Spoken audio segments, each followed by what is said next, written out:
Саламатсыздар урматтуу телекөрүүчүлөр, куш убак кечиңиздер менен Ысык Көл облустук медиа борбору өзгөчө өтүүлөрдүн айкын программасы менен улантат. Урматтуу телекөрүүчүлөр, мына ушул күндөрү, тактап айтканда 7-8 ноябрь күндөрү республикабызда тарых жана ата бабалар эскерүү күнү деп кабыл алынган.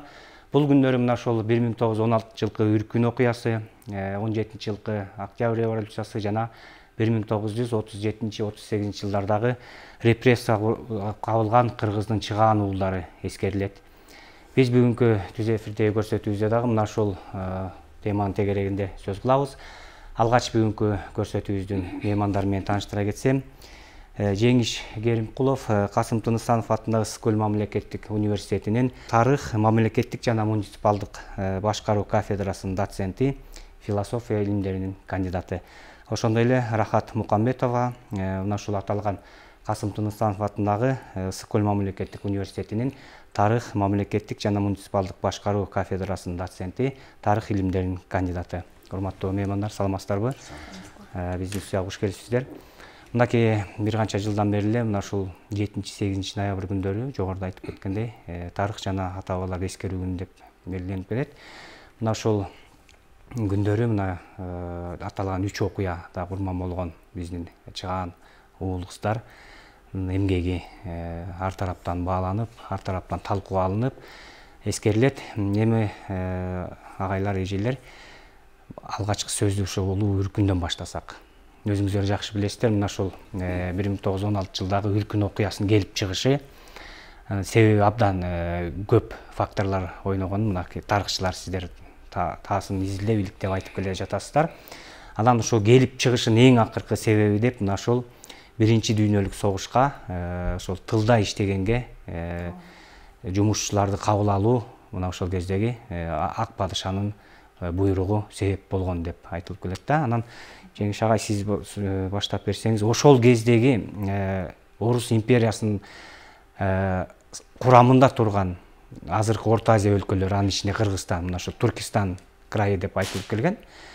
Ошол кездеги Кыргызстандын экономикалык акыбалы кандай эле? Ошондо ушул Орус империясынын курамына киргенден кийин бир топ эле кыйынчылыктар, мейли салыкты алалы, мейли башкарууну алалы, мейли жер иштетүүнү алалы, көп нерселер дагы ушу жергиликтүү элдин нааразычылыгын пайда болуп турган убагыда.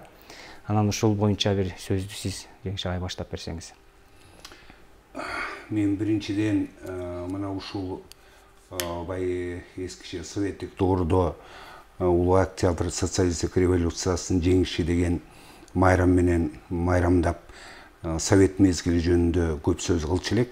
Анан мына эгемендүүлүк келген учурдан баштап тарых барактарына кайрадан бир көз чаптырып, ошол тарых барактарында кандайдыр ак барак катары ачылбай жазылбай калган көп кубулуштарды мына эгемендүүлүктүн учурунда мына ушул маселени күн тартибине алып чыгып, анан биздин өкмөткө дагы рахмат айтууга туура келет. Мына ошол 7 ноябрды тарых жана тарыхтагы көп инсандардын, көп адамдардын мекен үчүн, коом үчүн жандарын курман кылып, көздөрү өтүп кеткен, мына ошолор көп эскерилбей калган. Мына ошондуктан ушул күндү атайын белгилеп, ошол өтүп кеткен адамдардын баягы кыргызча айтканда көзүң өтсө дагы сенин эмгегиңди эмгек аркылуу эл баалайт дегендей деп, мына ушул датанын кабыл алынгандыгын мен туура деп айтар элем. Эми 1916 жылкы көтөрүлүш жөнүндө сөз болгондо, бул эми чындыгы чоң трагедиялуу кубулуштардын бири деп белгилесек болот. Себеби муну советтик доордо дагы коюлуп айтылып, бирок бул өтө мындай чектелген мүнөздө мунун ачыктыгын, маңызын көп мындай ачыкка чыгарбастан аракет кылынган учурлар болду эле. Ал мезгилде дагы ушул тарыхый эмгектер жаралып жазылып, ал эми могу эгемендүүлүктүн учурларында ушул маселени терең каралып, терең көңүл бөлүнүп, көп тараптуу изилденип, мен мисалы айтар элем, мына ушул 1916 жылда көтөрүлүш боюнча азыр маркум болуп калды тарых илимдеринин доктору профессор Кененсариев Ташмамат деген жигит өзү тарыхчы болуп, мына ушул маселеге өтө терең көңүл бөлүп, жаңыча көз караш менен көз чаптырып, мына ушул кубулуштар боюнча атайын илимий монография чыккан. Анан эми биз тарыхчы болуп, мындай педагогика тармакта иштегенден кийин ушул кубулуштарды жаштарга терең жеткирип, тарых барактарын жаштар так билгендей фактыларга таянып үйрөтө турган, бул биздин мугалимдердин милдети да. Анан эми ошол тарыхый мезгилди ала турган болсок, Кокон хандыгынан кийин тагдыр деген ушундай экен, биз орус падышачылыгы, орус самодержавиянын составына кирдик. Анан мына ушул Борбордук Азиянын ичинен биздин Кыргызстандагы ошол Россиянын составына кирип, башкача айтканда, ошо Россиянын составына киришин биз 19-кылымдын орто ченинде деп белгилейбиз. Ошо кирген күндөн баштап Кокон хандыгынан эптеп кутулуп, оор нечен мүшкүлдөрдү, оор кыйынчылыктарды карапайым эл массасы өткөрүп баштарынан Кокон хандыгынан кутулгандан кийин ушул орус самодержавиясына, орус падышачылыгына кандайдыр бир ынанып, көңүл бөлүп, кандайдыр бир жакшылыкка бир үмүт жооруп, ниет кылган учурда патшалык самодержавие тескерисинче ар кандай зордук зомбулуктарды көрсөтүп, элди ушунча бир оор акыбалга алып барып, бул жөнүндө мына тарыхый фактылар буга далил болот. Мына эң биринчи иретте Кыргызстандын аймагы өтө жакшы жерлерге, дыйканчылык жүргүзгөнгө ыңгайлуу болгон жерлер өтө көп болгон. Бирок ошол мезгилде кыргыз эли көчмөндүлүктүн оокат кылгандыктан көпчүлүгү мал чарбачылыгы менен жай мезгилдеринде жайытка чыгып, кыш мезгилинде кыштоолорго түшүп, анан мына ушундай кесип менен ээ болушкан. Бирок ошол эле учурда ошол кыргыздардын жакшы жерлерин мына орус падышачылыгынын учурунда Столыпиндик реформадан кийин мына ошол Россияда жана нааразылыкты билдирген казак орустарды Орта Азияга, ошонун ичинде биздин Кыргызстанга жанакындай биринчи агымы эмиграцияланып бияка келет. Анан келгенде чындыгы Кыргызстандын жерин, шартын, жаратылышы аларды абдан кубандырган. Ана мына эң жакшы биз мына алыска кетпей эле Көл калаасында мына Покровка, Ананьево, Орлино, Отрадное, Липинка, Богатыревка жана башка ушул сыяктуу дарыялардын жээгинен орун алган жерлери өтө мындай дыйканчылыкка ыңгайлуу келген жерлердин баардыгын мына ошол орус келгендери келип каратып алышканда, андан тышкары жакшы жерлерди басып алуудан тышкары жанакы экономикалык жактан ар кандай жанакы салыктардын салынышы, салыктардын төлөй албай эл кыйналып жатканда дагы ар кандай күч, зордук, зомбулук менен Россия өзүнүн саясатын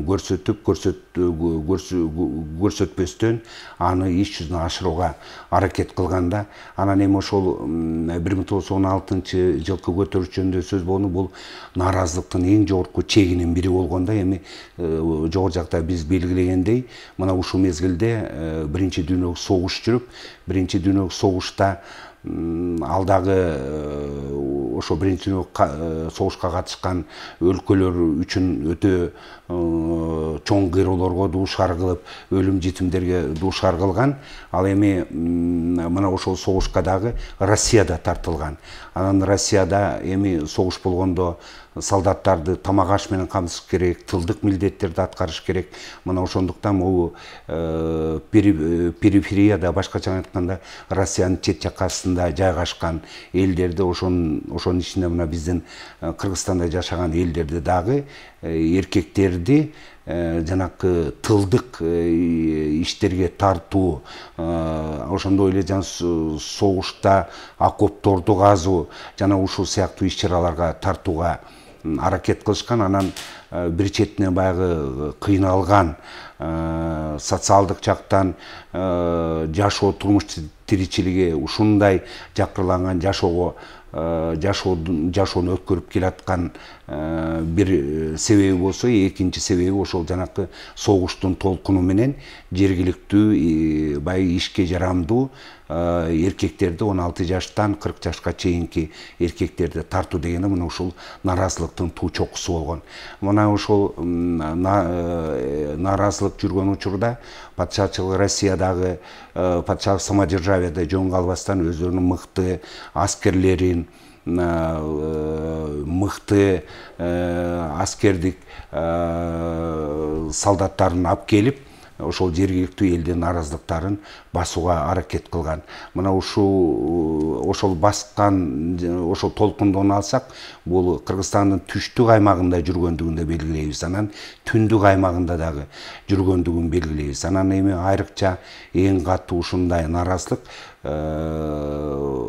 патшачылык самодержавияга карата ошол түндүк аймактарга, бул түндүк аймактарга биз Чүй аймагын киргизсек болот, ошондой эле Нарынды киргизсек болот, Көл аймагын киргизсек болот.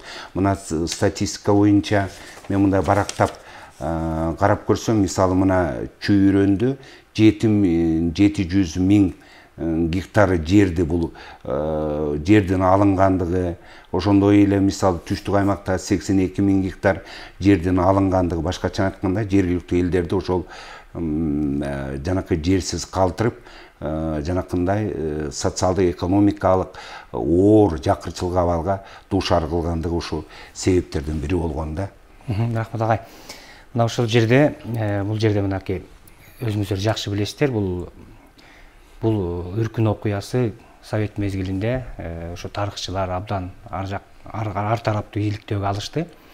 Бирок ошондой болсо да мындай ойлор айтылып жүрөт да, мына азыр эгемендүүлүк алганда буну азыр коркпой, үркпөй ачык жазган тарыхчыларыбыз, жаш муунун өкүлдөрүн айтып койсок болот. Анан буга чейин дагы ушу Совет мезгилинде мындай ой туулуп атат да, ошол кездеги Совет мезгилинде жазылгандыктан, иликтөөгө алынгандыктан, ошол советтик идеологияга жараша иликтенип, анан ушу көтөрүлүштүн уюштуруучулары, башкаруучулары тууралуу жазылбай калган дегенчи. Бул канчалык деңгээлде чындык?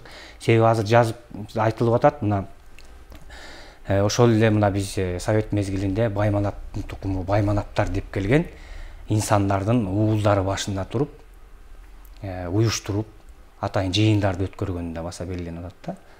Рахатжи, ушул боюнча кандай оюңуз бар? Саламатсыздарбы? Мен дагы азыркы ошол жогоруда айтылгандарга дагы толуктап кетсем деп ойлоп атам. Негизи бул 1916-жылдагы улуттук баштондук көтөрүлүш Совет дооруна чейинки Кыргызстандын тарыхындагы өтө мындай бир кайгылуу, трагедиялуу барактардын бири деп айтсак болот. Анан бул 16-жылдагы көтөрүлүштүн чыгуусунун социалдык, экономикалык жана саясий себептер болгон. Биринчиден айта кетсек, ошол мезгилде Россия империясынын Түркистанды каратып алганына уже 50 жылдан ашык убакыт өткөн. Бул 50 жылдан ашык убакыт ичинде ошо Түркистан крайы Россия империясы тарабынан абдан катуу эзиге дуушар болгон, биринчиден. Экинчиден, жергиликтүү байманаптардын эзүүсү дагы аеосуз болгон. Үчүнчүдөн болсо, жана жогоруда Жеңиш Курмангалиевич айтып кеткендей, дүйнөлүк согуштун болуп жаткан, ошол согуштун жүрүшүнүн 3-жылы болчу да. Бул мезгилде материалдык согушка материалдык сырьевой база керек да. Ошондуктан салыктардын саны 2 эсеге өсүп кеткен. Бул ошо 2 эсеге өсүп кеткен, ошол кийинки азыркы жаңы иликтөөлөр боюнча тарых илимдеринин кандидаты Байдилдеев Жумагул агайдын изилдөөлөрү боюнча берилген факты да ошо 2 эсеге өсүп кеткендиги тууралуу. Анан ушул себептердин натыйжасында элдин абалы биз айтсак болот абдан оор болгон деп, абдан катуу эзүүдө болгон. Согуш болуп жатса элдин турмуш жашоосу кандай болот? Оор болот да сөзсүз түрдө. Анан буга жанакы падышанын указы 1916-жылдагы 25-июндагы указ 19 жаштан 43 жашка чейинки эркектерди ошол согуштук оорук жумуштарга мобилизациялоо болгон да. Анан баягы араң турган эл ошол указдын натыйжасында анан көтөрүлүш жүрүп, элдин нааразычылыгы күчөгөндө.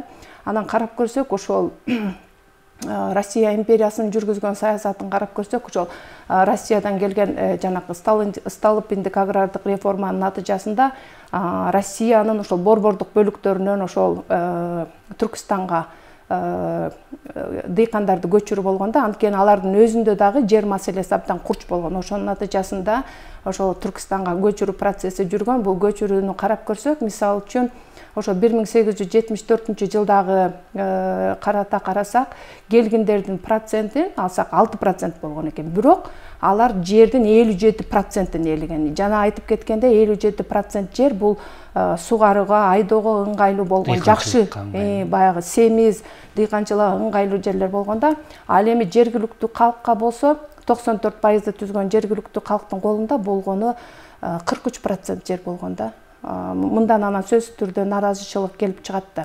Андан сырткары биздин жергиликтүү байманаптар дагы туура эмес саясаттарды жүргүзгөн. Мисалы, бул дагы ошол кийинки азыркы жаңы иликтөөлөр боюнча архивдик материалдардын негизинде каралып чыкты. Ошол жанагы указ чыккандан кийин 19 жаштан 43 жашка чейинкилерди алыш керек эле да, мобилизациялагангачы. Анан ошондо байлар өзүнүн баягы жаш 30дагы баласын 60 жаштагы кедей кишини ордуна справка берип ордуна жибергенде, анан ал справкалардын дагы баасы бар болгон. Баасы 300 рубль болгон. Ошондо эгерде бул 300 рубль канча чоң акчабы же кичине акчабы деп эсептесек, ошондо бир музо 1 рубль болгон экен. 1 рубль же 50 тыйыны менен экен да. Ошондо анан эсептеп көргүлө, ошол канча акча болгон. 300 баш музо болот да. Кедейдин кайдан анчалык каражаты жок да.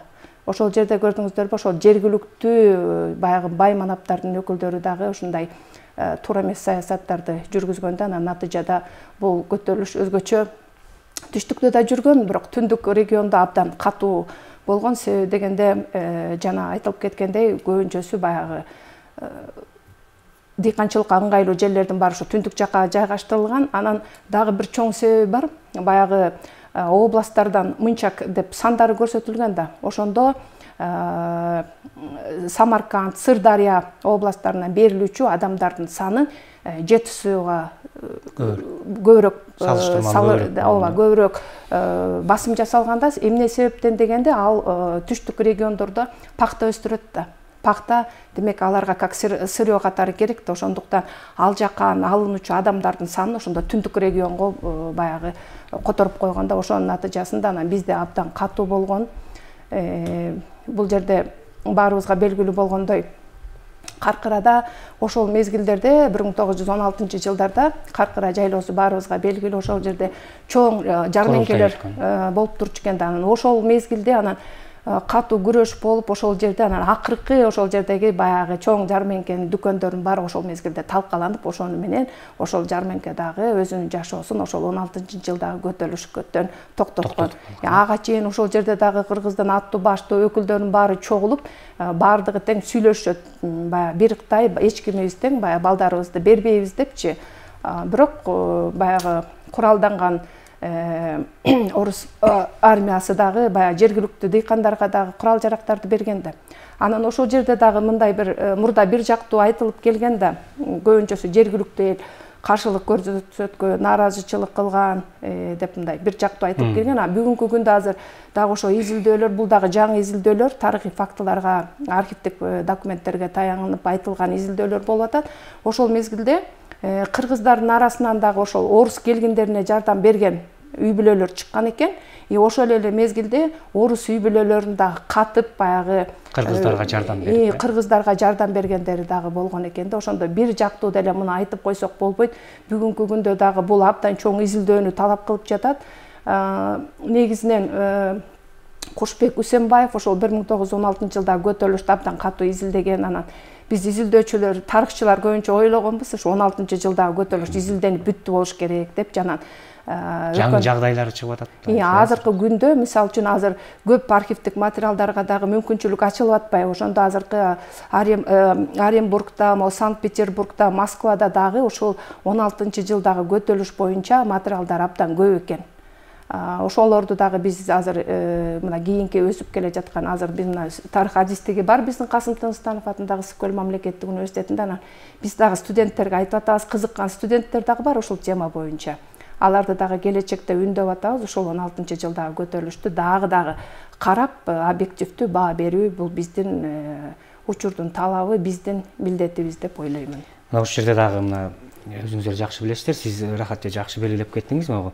Ошол кездеги генерал-губернатор Куропаткиндин аскердик тылдык кара жумушка Түркүстандагы дыйканчылык менен алектенген калкка салыштырмалуу көчмөндөрдөн, көчмөн элдерден көбүрөөк пайызда чакырылсын деген чечими ошол кыргыз менен казактын нааразычылыгын пайда кылган деп атпайбы? Анан ушул жерден суроо болот да, эми албетте ар кандай талкуулап, ар кандай божомолдой берсек болот, бирок жогоруда сиздер туура байкап кеттиңиздер, жанакы крепостнойлук жоюлгандан кийин ошо дыйкандарды жер жетишпегендиктен ушу Түркүстанга атайын көчүрүлгөндөгү бул эң биринчи негизде ошол дыйканчылык жерлерге ээ болуу биринчи очередте болгон, биринчи кезекте болгон экен. Анан өзлөрүндөгү проблеманы чечүү керек эле.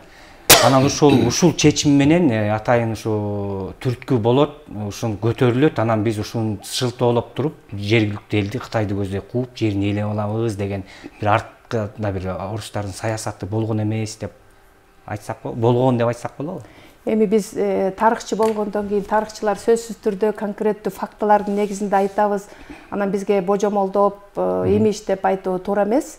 Анан буларды дагы мен ойлойм, ошо келечекте изилдеп, анан изилдөөлөрдүн жыйынтыгынан кийин анан туура объективдүү баа берилет деген ойдомун да. Эми ушул Үркүн окуясы боюнча жанагы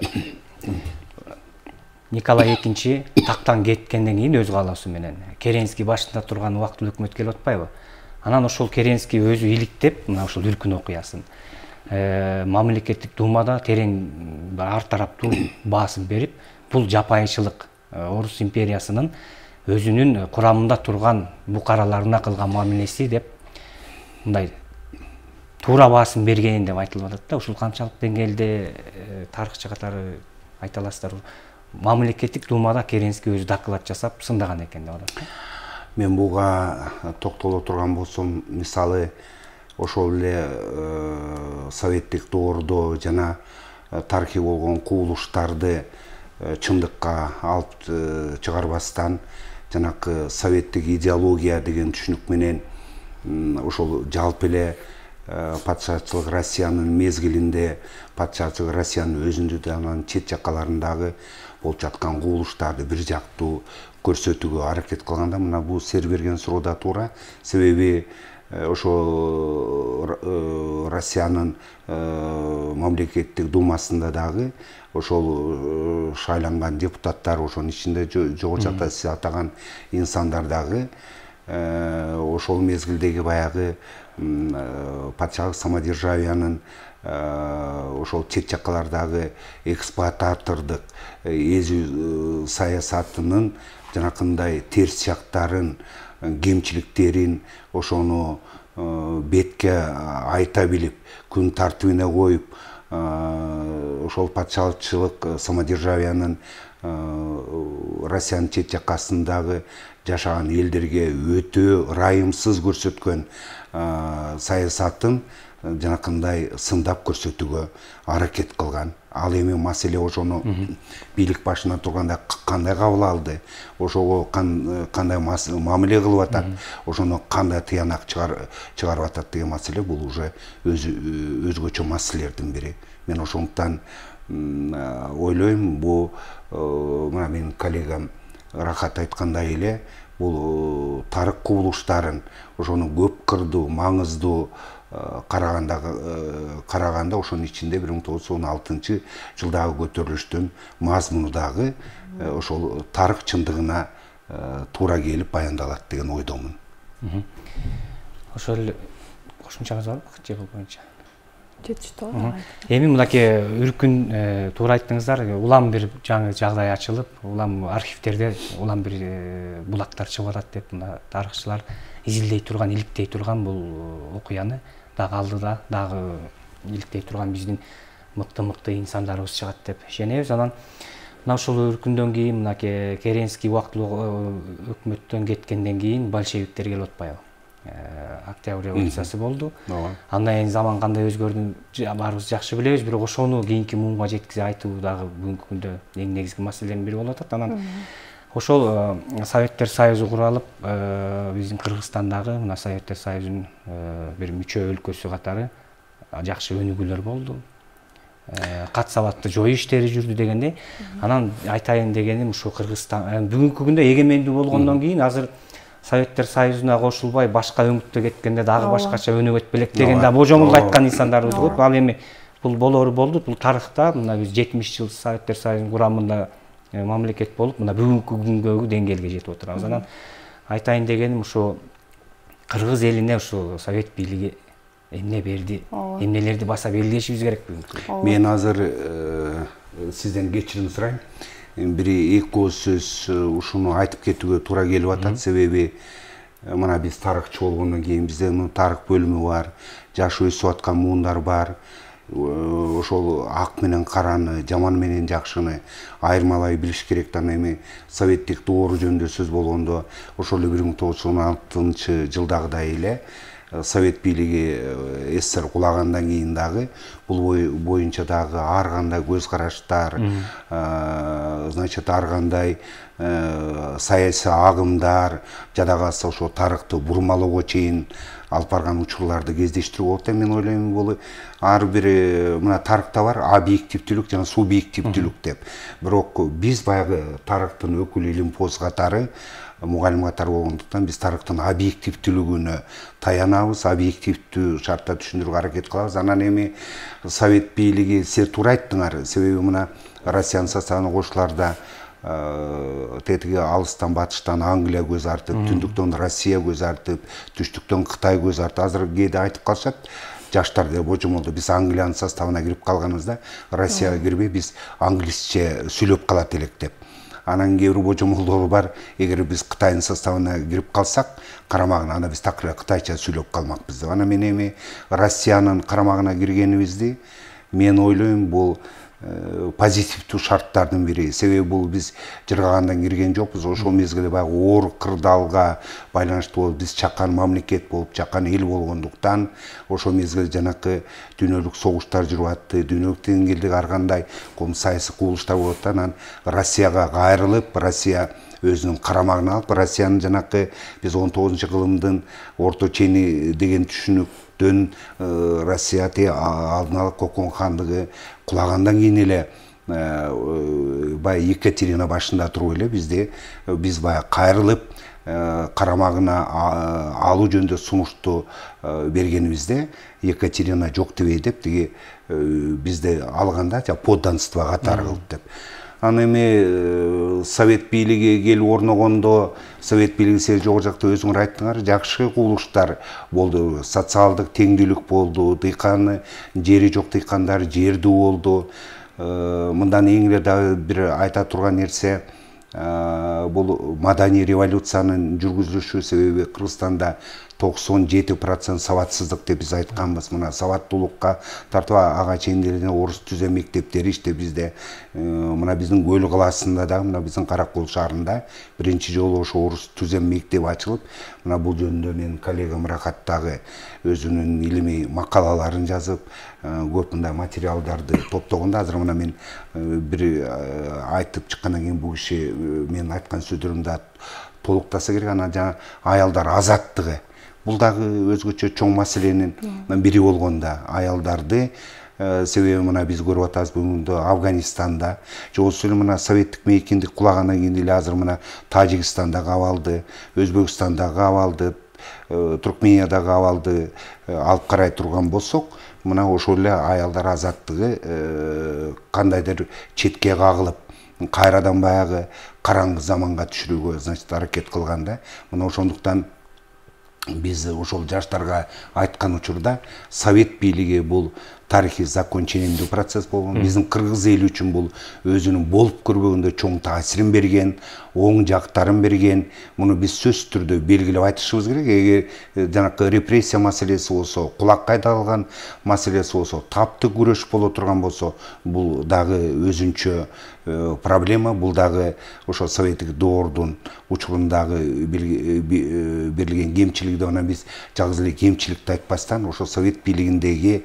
жакшы айрыкча кыргыз элине, Орто Азиядагы түрк элдерине болуп көрбөгөндөй өзүнүн таасирдүүлүгүн, эми башканы мына социалдык теңдүүлүк, экономикалык жактан элдин жашоо турмуш тиричилигинин көтөрүлүшү, кыргыз элинин көчмөндүүлүктөн отурукташууга өтүшү, ошондой эле элдин жашоо турмуш тиричилигинин көтөрүлүшү. Эми бул 20-30 жылдар эми чындыгы өтө оор жылдардын бири болгон, оор мезгилден бири. Ошого карабай кандайдыр элдин ишеними болуп, алдыга кандайдыр бир умтулуп жашоодо кандайдыр бир ишенимдердин пайда болгондугун белгилесек, анан эми ошон үчүн мен жогору жактан жана маданий революция бул болуп көрбөгөндө бул болот беле.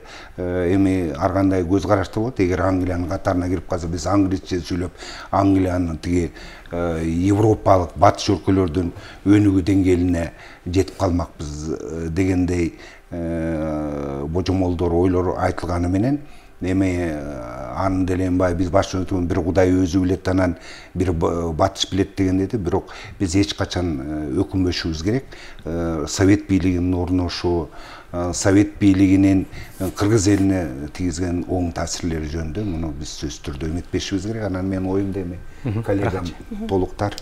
Сөзсүз түрдө бул Октябрь революциясы, Кыргызстанда совет бийлигинин орношуу биз үчүн эң мындай жакшы, жагымдуу суроолордун бири деп айтсак болот. Себеби дегенде ошол совет өкмөтүнүн орношуу менен кыргыз элинде түп тамырынан бери болуп көрбөгөндөй көптөгөн чоң жакшы өзгөрүүлөр болгон. Алардын ичинде биз айтып кетсек, азырда агай жогоруда айтып кеткендей, сабаттуулук. Ошол мезгилде адамдардын, билимдүү адамдардын болушу, экономикалык өсүп өнүгүшү, жалпы кыргыз элинин эл массасынын социалдык абалы, мисалы үчүн жана да айтып кеткен жана үркүн, 16-жылдагы үркүндөн кийин, ошо совет өкмөтү орногондон кийин баягы Кытайга самсып кеткен, үркүндө качып кеткендердин баардыгы тең кайра ошол совет өкмөтү орноптур деп да канча адамдар кайра кайтып келүүгө баягы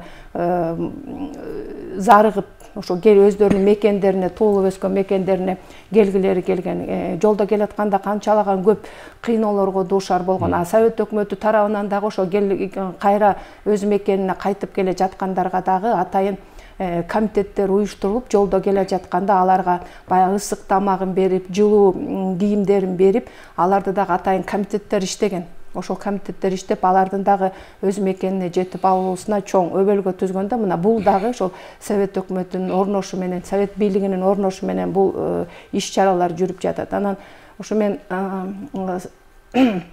илим билимдин өнүгүшүнө кыскача токтоло кетсем, ошо бизде өзгөчө ошо Пржевальск уездинде, Кыргызстанда эң алгачкы ошол билим берүүчү жайлардагы ошол бизде Пржевальск уездинде ачылганда, анан ал мезгилде ошо жергиликтүү калк дагы баягы көп нерсени түшүнгөн эмес. Ошо бул дагы кийинки мезгилде табылган факты Кыргыз мамлекеттик борбордук архивинден табылган. Ошол мындай бир четинен караса күлкүлүү да болуп кетет да.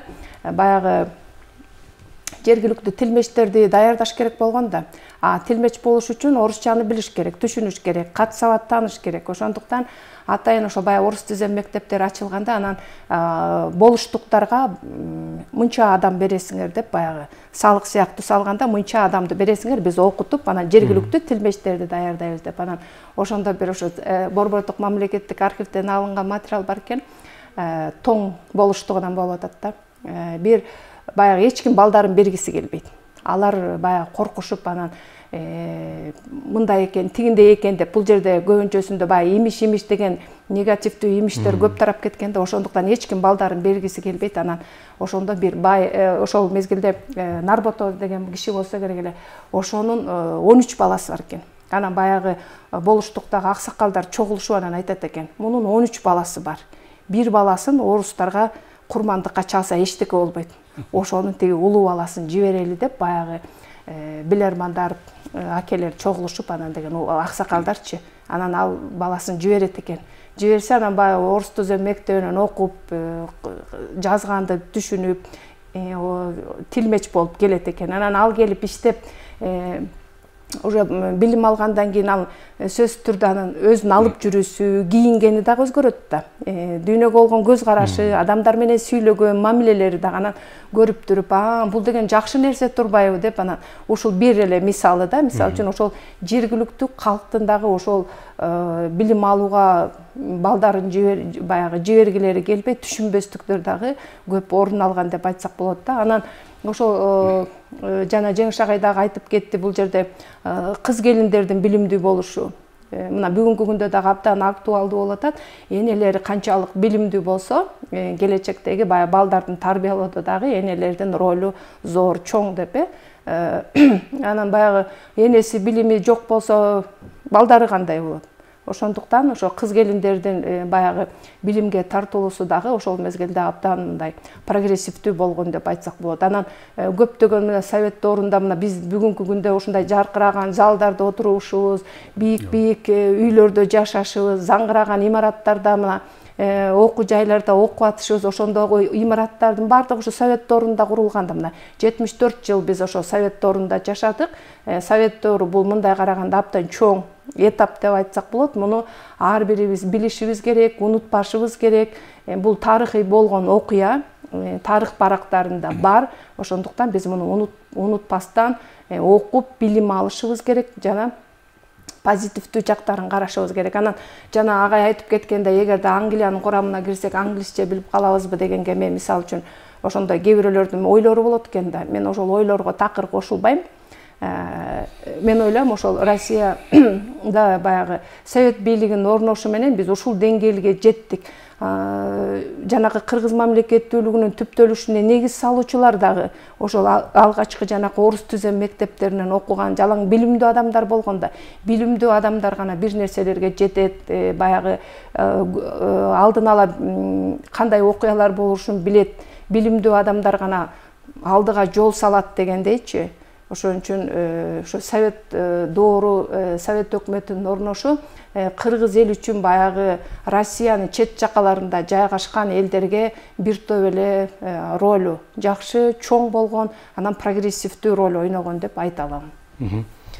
Ошол эле учурда мынакей сиздер мисал кылып кетип атпайсыздар, кайсы бир мамлекеттин курамына кирсек башкача өнүгөт белек деп. Жанан ошол эле мынакей ошол кезде капиталисттик өлкөлөрдүн курамына кирген башка мамлекеттер, коңшу мамлекеттердин өнүгүү процесси менен ошол советтер курамында турган өлкөлөрдүн өнүгүү прогрессин басып өтүү өнүгүү жолун карасак эки башка болот атпайбы? Биздики абдан жакшы нукта кеткени туура, кемчиликтер болду. Эми ошол эле учурда совет бийлиги жаңыдан бутунда туруп келаткандагы башка батыш өлкөлөрүнүн бут тозушу өзүңүздөр жакшы билесиздер. Ошол эле ак гвардиячылардын кыймылы, биздин Орто Азияда Түркистан крайындагы басмачылардын кыймылы деп айтып атабыз. Бүгүнкү күндө ушул эгемендүү өлкө болгондон кийин, жеткенден кийин ушу басмачыларга дагы башкача мамиле кылышыбыз керек. Алар кимдер экенин дагы өзүңүздөр айткандай объективдүү, субъективдүү бааларда берилип атат. Бул эми өзүнчө маселе. Анан ошол эле учурда мынакей ойгорногондон кийинки процесстин жүрүшүндө коллективдүү деп атабыз. Мына ошол кездеги мал мүлкүн бергиси келбей, ортого бергиси келбей каршы чыккан ушу жарандарды байманап десек болот. Бирок ошол эле учурда алар өз эмгеги менен жеткен, бүгүнкү көз караш менен алганда алардын кулакка тартылышы бул да кичине туура эмес, биздеги азыркы муунун туура эмес мамилесин пайда кылып аткандагы нерсе. Анан биз дагы келе турган нерсе мына 3-чү бөлүгүбүз мына 1937-38 жылдардагы репрессия болуп атпайбы?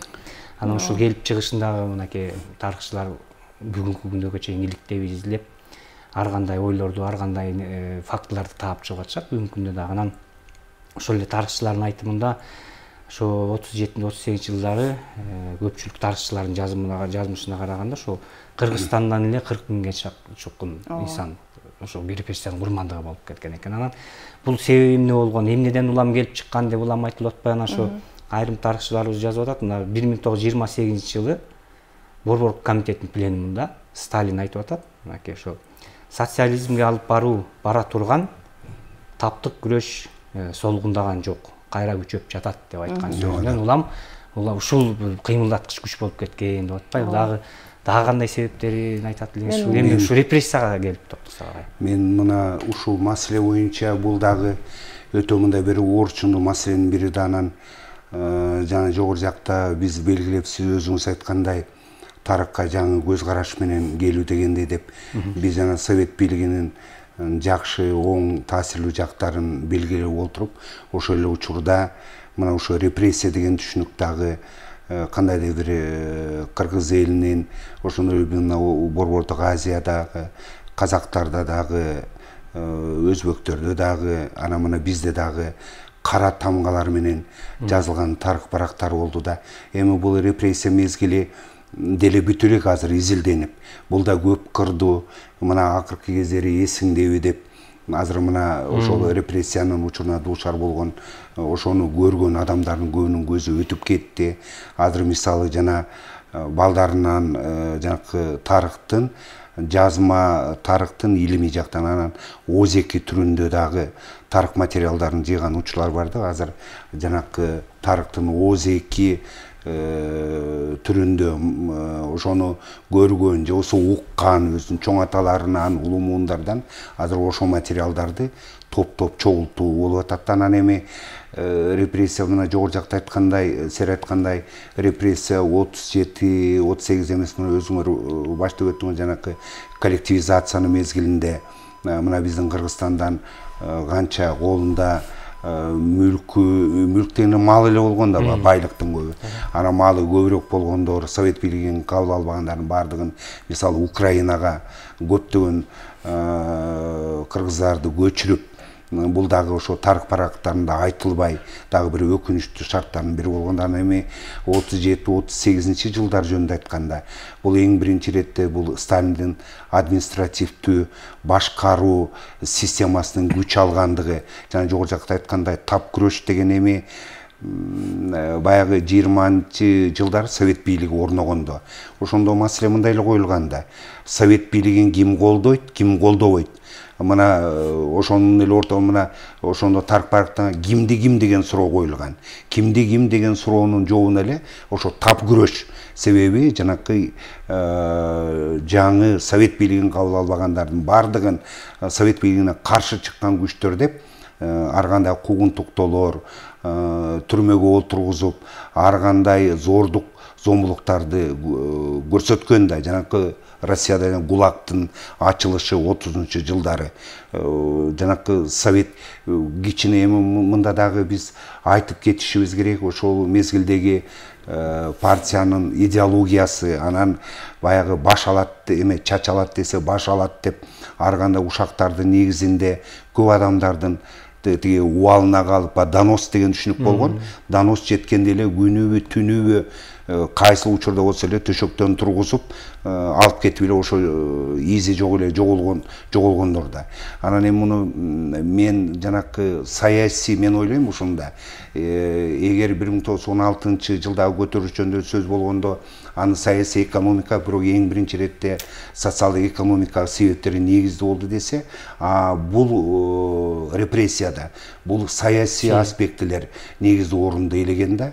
Себеби ошол советтик идеологияны, партиянын идеологиясын кабыл албаган, партияга сын пикирин айткан, туура эмес кадамдары жасалган кадамдарга сын пикир айткандардын баарын эле эл душманы деп, анан мен ойлойм баягы баш ала эме чач алат десе баш алат деп, анан мына биздин Кыргызстанда деле мына сиз белгилеп кеткендей нечен жүздөгөн адамдар репрессияга тартылып, мына мен могу биздин областтык архивде атайын бир материалдарды көргөм. Ушул эле биздин Көл калаасынан эле нечен миңдеген адамдар, биз жана биздин саясий элита жөнүндө, мисалы Абдрахманов, Исакеев, Тыныстанов деп репрессия, карапайым элдин канчасы дагы билинбеген кичине эле туура эмес кадам жасаса, ошо доностордун натыйжасында репрессияга тартылып эле эң эле бир өкүнүчтүүсү жанакы эч кандай жоболор, кандай бир сот чечими чыгарылбастан, тергөө жүргүзүлбөстөн саналуу сааттардын ичинде эле адамдын тагдырын чечип өлүм жазасына тартылганда бул өтө өкүнүчтүү болгон да. Анан эми мен ойлойм, вообще тарыхтын любой барактарын алып ошо бүгүнкү күндө репрессияны ала турган болсок, бул дагы казы элек, дагы көп жактары бар, көп катылган сырлары бар. Ошондуктан муну бүгүнкү күндө дагы эми биздин жаштар, илимпоздор колдон келишинче изилдеп жанакы ар кандай эмгектерди жаратып атат. Анан жаштарга да биз мындай чоң ишенимди артабыз да. Анан эми жана репрессияны биз ошо 37-38 жылдар эмес, менин оюмча тетиги 20 жылдан бери келаткан жипчелердин баарын алып келип, ошол 37-38 андан кийин деле согуштан кийин деле Сталин каза болгондо дагы репрессия ошондо да жүрбөдүбү? Согуштун учурунда да репрессия жүрдү. Анан ошондуктан бул жанакы коммунисттик партиянын кризиске учурашы, коммунисттик партиянын кыйрашы, Советтер Союзунун кыйрашына дагы негиздүү бир себептердин бири ушул идеологиялык кризис, адамдын рух дүйнөсүндөгү болгон жанакындай келишпестик абалдын түзүлүшү жанакы трагедиялуу тарых барактарына алып келди деп мен ойлойм. Бүгүнкү күндө мына ошо орустардын өздөрүндө дагы азыркы учурда мына эгемендүү Советтер Союзу чачыргандай ар кандай ойлорду айткандар болуп атат. Анан 3 багытка ошо ким күнөөлүү, эмне максат болгон бул репрессияны деп ар тарап иликтеп атышат. Ар бирisi өздөрүнүкүн айтып атышат. Анан ошол репрессия курмандыгы болуп кеткендердин тарапташтары артында калган урук туугандары дагы өзлөрүнүн оюн айтып, өзлөрүнчө иликтөө жүргүзүп мына коомчулукка өзлөрүнүн ойлорун айтып атышат. Анан дагы бир ошо азыркы Орусиядагы айрым бир айтылган, айрым бир топтун айтылганы мындай экен да, азыр мен сиздерге окуп койсом, анан рахатчы өзүңүздүн оюңузду айтып кетсеңиз. Ошол кездеги коомдогу саясий маданияттын төмөндүгү деп атат, агрессивдүүлүк деп атат, сабырсыздык, жамааттык жек көрүүчүлүктүн өөрчүгөнү деп атат. Бирден бириси. Бул дагы бир себептердин бири катары айтып атат да. Анан ушул репрессия азыркы сиз окуп кеткен себептердин башаты эмнеде болгон деген суроо туулат да. Бул себептердин башаты бул менин оюм. Мен ойлойм, бул Совет өкмөтүнүн Россияда жеңиши болуп атат да. Башка СССРдин курамына сырткаркы чет жакалардын баардыгы тең капиталисттик өлкөлөр болгон да. Ошол башка өлкөлөр дагы ошол СССРдегидей Совет өкмөтү ошо система башка капиталисттик өлкөлөрдө дагы баягы орноп кетпесин деп алар мындай коопсуздук менен карап турганда, ошондуктан Сталиндин жанакы катуу тартибинин орноп калышы дагы ошол болгондо советтик системанын бир өлкөдө орношу, бир өлкөдө жеңиши болуп атат да. Ошонун негизинде анан баягы өздөрү мындай караганда жалгыз тегерегинин баары душмандар сыяктуу болуп атат эгерде мындай образдуу түрдө карап көрсөкчү. Ошон үчүн жанакы катуу системанын киргизилип калышы дагы ошол. Ошо катуу системанын киргизилиши менен баягы саясаттануу илиминде тоталитардык режим орногон деп айтылат да. СССРде бизде тоталитардык режим болгон деп. Тоталитардык режим чынында болгон. Эгерде ошо тоталитардык режимдин баягы саясаттануудагы белгилерин карап көрсөк, мисалы үчүн бир идеологиянын болушу, идеология болгон, партиянын монополиясы дейт, бир партиялык система болгон, башка партияларга альтернатива жок болчу да. Массалык маалымат каражаттарына болгон тоже монополия. Бул жерде дагы ал дагы көзөмөлгө алынып турган катуу контроль болгон. Демек, ушулардын баардыгынын болушу, ушундай катуу баягы системанын орношу ошол Совет бийлигинин бир өлкөдө жеңиши болгонда, ошон үчүн тегерегинде душмандар көп болгон. Ошондуктан мен ойлойм, ошол СССРде ушундай катуу системанын баягы тоталитардык режимдин орноп калышы ушуга байланыштуу болгон деп. Анан бул жерде дагы азыр жогоруда Жеңиш агай белгилеп кеткендей, мисалы үчүн борбордо келген маалымат, борбордон келген баягы көрсөтмөлөрдү, мисалы үчүн жергиликтүү биздин башкаруучулар дагы ар кандай кабыл алышканда.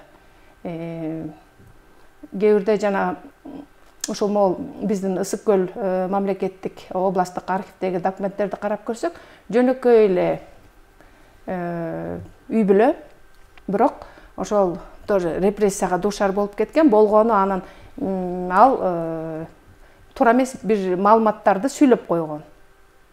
Анан ошол мезгилде айтылат да, баягы сталиндик репрессиянын учурунда адамдар өздөрүнүн көлөкөсүндө дагы коркуп калган, бул тамдарда дагы кулак бар депчи, ошончалык катуу бул үрөй учурган учур болгон чынында. Баягы туура эмес сүйлөп, туура эмес баягы иштерди жасаганы үчүн дагы көп тиешеси бар адам деле, тиешеси жок адам деле жанакындай ар кандай себептер менен ошол репрессияга дуушар болуп кеткен да. Бул жагдайдан караганда абдан өкүнүчтүү чынында.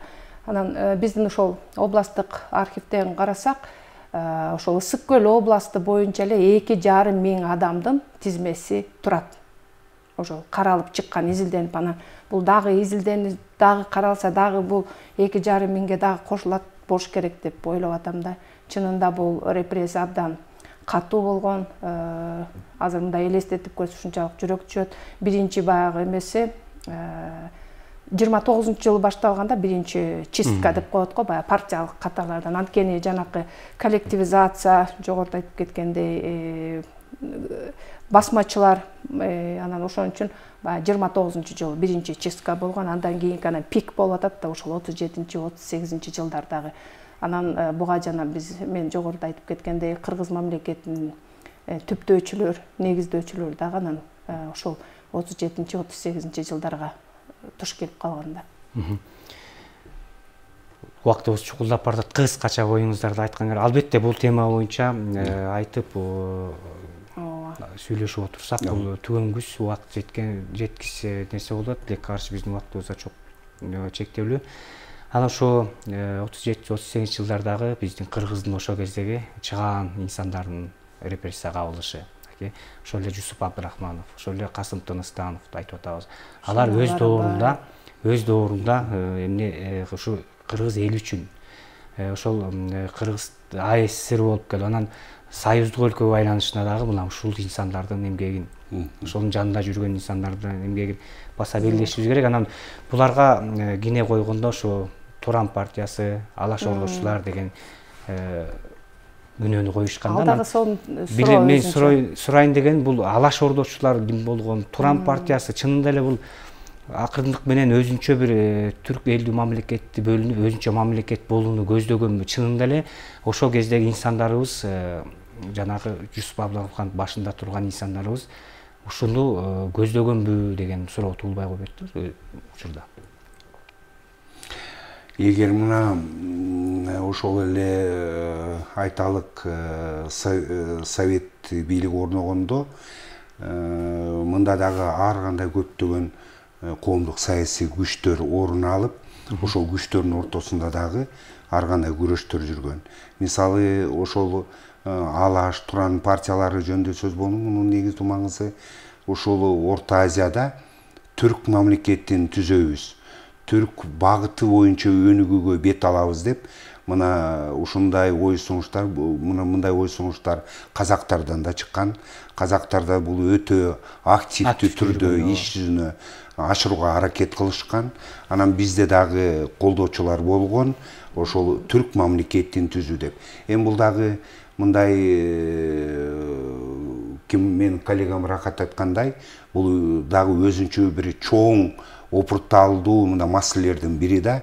Анан чындыгы бул дагы бул ойлор, бул саясий агымдар иш жүзүнө ашпай калган. Буларды ушуну иш жүзүнө ашырабыз деген адамдар дагы репрессияга дуушар болуп, ошол советтик идеологияга, совет бийлигине каршы чыккан күчтөрдүн бир катары. Себеби жалгыз гана бир гана коммунисттик партия гана багытташ керек, коммунисттик партия гана рулда болуш керек деген ой менен деп, ошол башка плюралисттик деңгээлдеги ар кандай мен деле ойлор элем, эгер мына Кыргызстан эгемендүүлүк учурунда мына бүгүнкү күндө бизге ондогон ар кандай саясий партиялар бир кездер даже 100дөн да ашкан.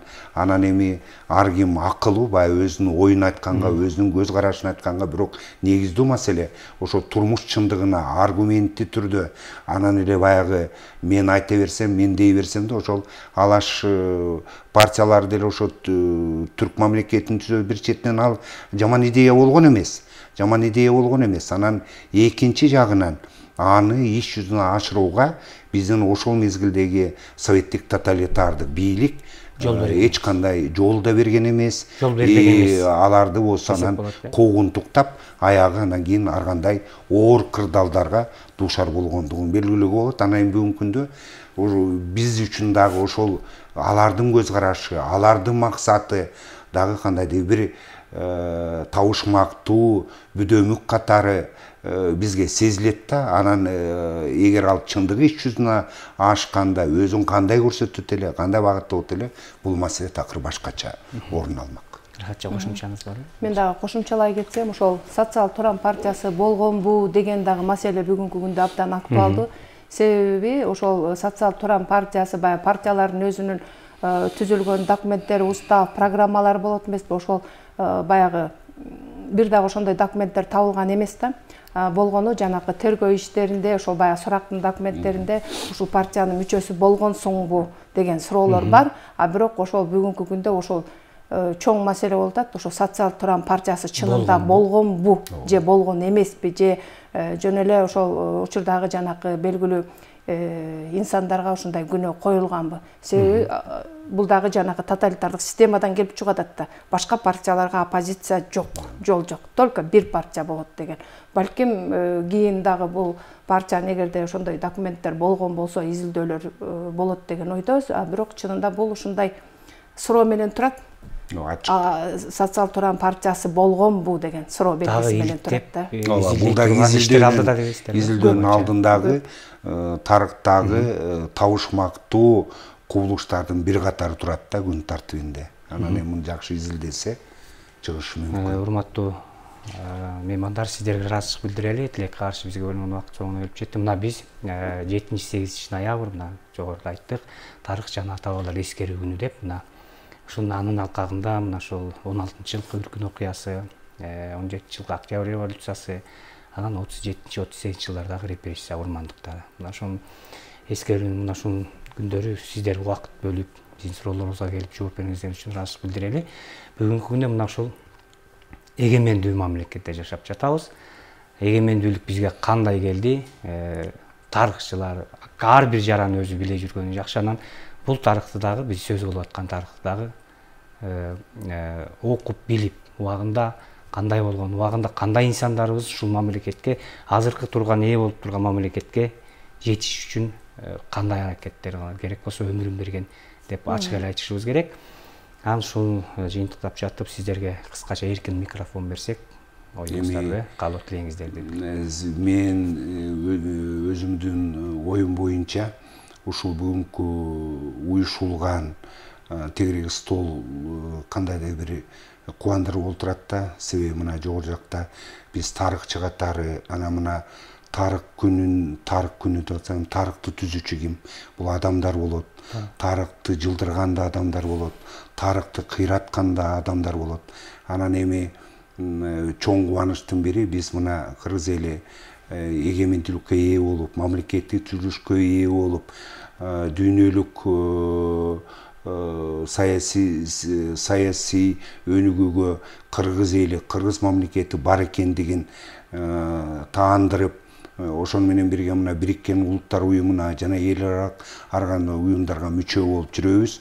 Биз менен тең ата болуп сүйлөшүп, биздин ой пикир, ойлорубузду эсепке алгандыгы чоң кубандырат. Анан ушул бүгүн ушундай иш чараны уюштурган сиздерге чоң рахмат. Анан мен айтарым ушу биздин өсүп келаткан жаштар сөзсүз түрдө тарых барактарын билип, тарыхты туура салыштырып, тарыхка жеңил ойлуулук мамиле кылбастан, мына биз бүгүнкү күндө тынчтык деген эмне, тынчтык кандай орнойт, элге тынчтык кандай керек экендиги мына бүгүнкү күндө өтө ушундай орчундуу маселенин бир катары турат. Анан мен ушу бүгүнкү тегерек столдун өткөрүлүшү ушу биздин жаштарды патриоттуулукка тарбиялоо, ата мекенин сүйүү, урматтоо, ата мекенине кызмат кылуу, биздин кыргыз мамлекетин гүлдөп, өстүрүп, кандайдыр бир алдыда келечекте бир алдыңкы мамлекеттердин катарына, мисалы батышта мына Швейцария, Дания деген Скандинавия өлкөлөрү бар. Мына ошол өлкөлөрдүн деңгээлинде биздин элдин жашоо турмуш тиричилиги оңдолуп, ошол мамлекеттин деңгээлине жетсекпи деген ой болот. Ошондуктан мен мына ушундай кездешүүлөр кичине көбүрөөк болуп, анан мүмкүн болушунча биздин ушу бүгүнкү талкуулап сөз кылган сөздөрүбүздү мен айрыкча жаштарга багыттар элем. Рахмат.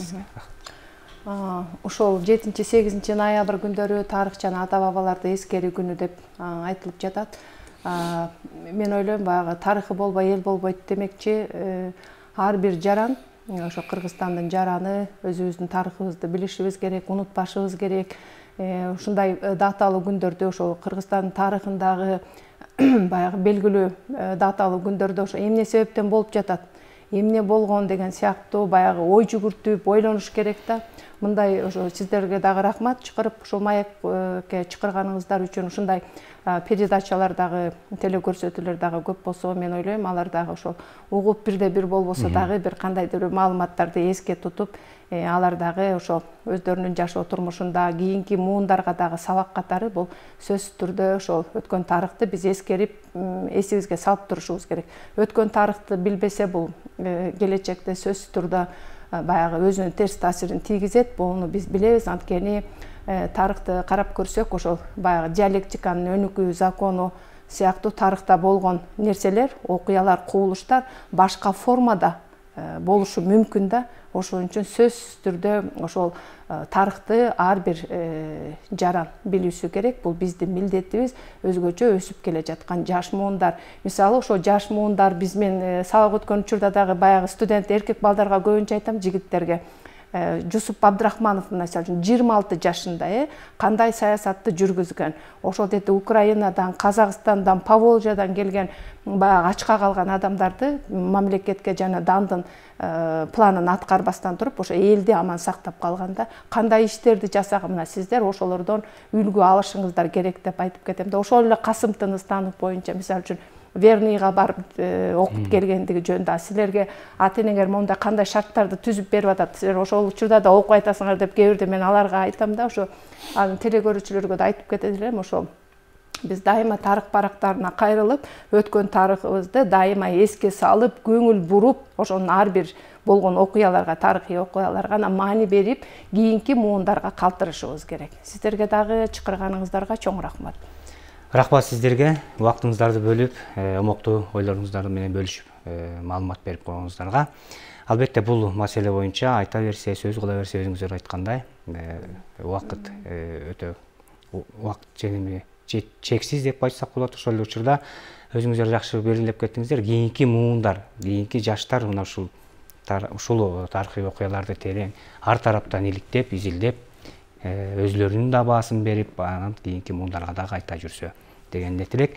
Урматтуу телекөрүүчүлөр, сиздер Айкын программасын көрө алдыңыздар. Биз бүгүнкү көрсөтүүбүздө мына ушул 7-8 ноябрь күндөрү тарых жана ата бабаларды эскерүү күнү деп кабыл алынган. Мына ушул күндөрү 1916 жылдагы Үркүн окуясы, Октябрь революциясы жана 1937-38 жылдардагы репрессия курмандыктары эскерилип келет. Мына ушул күндүн алкагында биз атайын тарыхчылар менен кыскача маегибиздерди сиздерге сунуш кылдык. Ал эми биздин студиябызга келип суроолорго жооп берген Касым Тыныстанов атындагы Ысык көл мамлекеттик университетинин тарых, мамлекеттик жана муниципалдык башкаруу кафедрасынын доценти, философия илимдеринин кандидаты Жеңиш Керимкулов жана ошондой эле Касым Тыныстанов атындагы Ысык көл мамлекеттик университетинин тарых, мамлекеттик жана муниципалдык башкаруу кафедрасынын доценти, тарых илимдеринин кандидаты Рахат Мукамбетова болду. Биз ушуну бүгүнкү көрсөтүүбүздү жыйынтыктайбыз. Кайрадан эфир аркылуу амандашканча саламатта болуңуздар.